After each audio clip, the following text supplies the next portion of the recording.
বন্ধুরা, গভীর রাতের অন্ধকার আর তার মাঝে মিশে থাকা এক অদ্ভুত নিস্তব্ধতা। এমনই এক রাতে এক গাব গাছের নিচে শুরু হয়েছিল এক ব্রাহ্মণ আর এক ভয়ঙ্কর ভূতের বুদ্ধির লড়াই। আমাদের আজকের গল্প হরিপদ ঠাকুর আর সেই রসগোল্লা ভূতের। শীতের রাত, ঘন কুয়াশার চাদরে মোড়া পথ দিয়ে হেঁটে চলেছেন হরিপদ ঠাকুর। পুঁথিপত্র, ঘটি আর লাঠি তার নিত্য সঙ্গী। হঠাৎ থমকে দাঁড়ালেন তিনি। সামনে এক বিশাল গাব গাছ আর তার নিচে দাঁড়িয়ে এক অতিকায় ছায়ামূর্তি, লম্বা, কালো, আর তার বগলে এক বিভৎস কাটা মুন্ডু। ভূতের ভয়ঙ্কর মূর্তি দেখেও হরিপদ ঠাকুর ঘাবড়ালেন না। তিনি বুঝেছিলেন বুদ্ধির জোরেই এই বিপদ থেকে বাঁচতে হবে। আরে বাবা, এত অধৈর্য হলে চলে? এই তো বের করছি।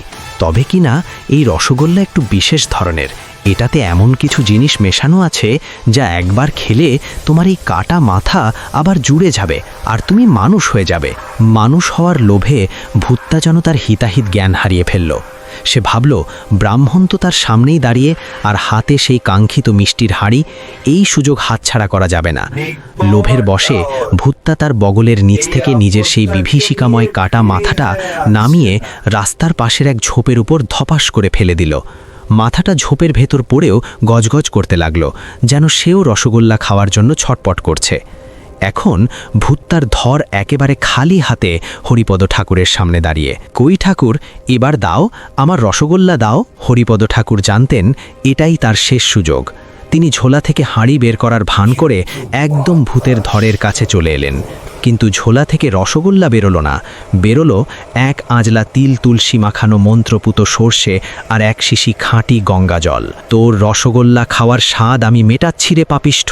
তিনি চিৎকার করে এক মন্ত্র পাঠ করে সর্ষেগুলো ছুঁড়ে মারলেন ভূতের বুকে। সর্ষের দানাগুলো গায়ে লাগতেই যেন তুবড়ির মতো ফাটতে শুরু করলো।